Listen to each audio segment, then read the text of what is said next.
In the Netflix show The Sandman, it follows around Morpheus, who's better known as the Sandman. He controls all of your dreams, but also all of your nightmares. He controls both to make sure they don't envelop us. And when we dream, or we have a nightmare, we go to his realm. While we sit down here on Earth, he's controlling his own realm. He's got siblings like Destiny and Desire, but they control their own realms as well. He's helped by a librarian named Lucia. She's kind of his second in command. And he has a raven named Jessamy. He also utilizes 3 tools. A bag full of sand, a ruby, and this helmet-looking thing that they literally call a helm.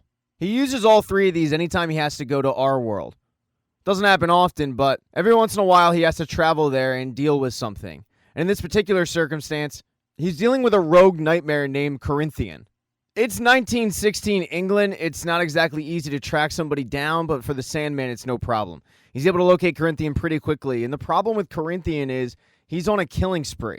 He's not just killing these people, though. He's cutting their eyeballs out, vowing to make the world look just like him because he is without eyeballs.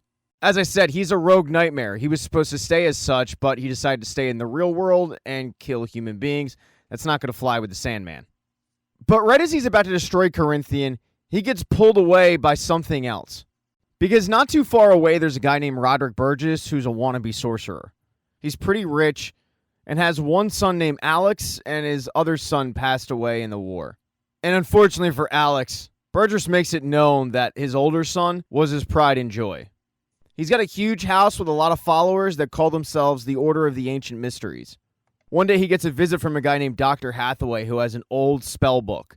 And Hathaway has shown up because his own son has passed away.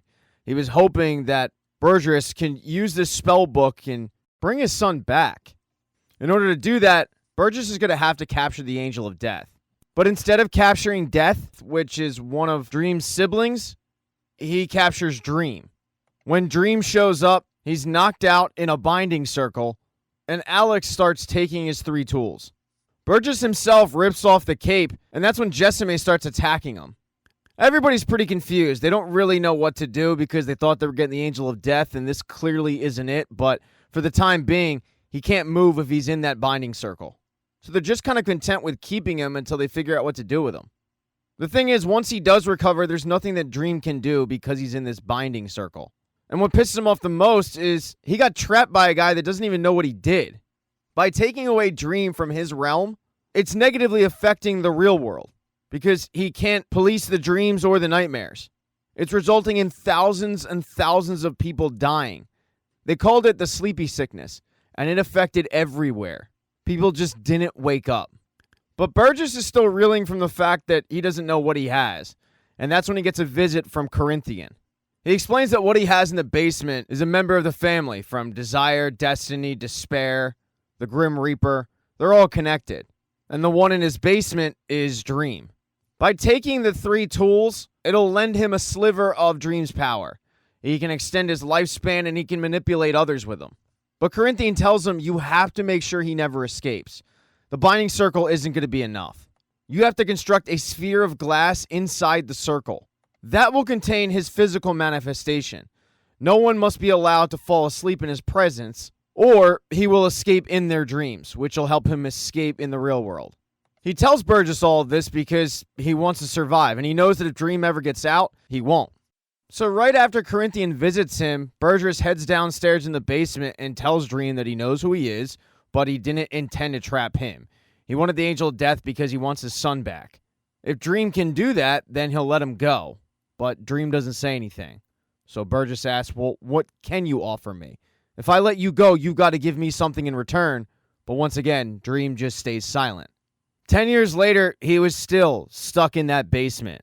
It was good for Burgess. The 3 tools had brought him prosperity, youth. I mean, things for the Order couldn't be better. For the rest of the world, though, the sleepy sickness continued to wreak havoc. It's around this time where Burgess is introduced to Ethel Cripps. Cripps and Burgess start a relationship, and she seems to be into him for his power, because it can't be for looks. I mean, there's only so much those tools can do. He still looks like a pop-up. Alex is still living in the house, and he's still an outsider, never accepted by his father, continuously trying to get in his good graces.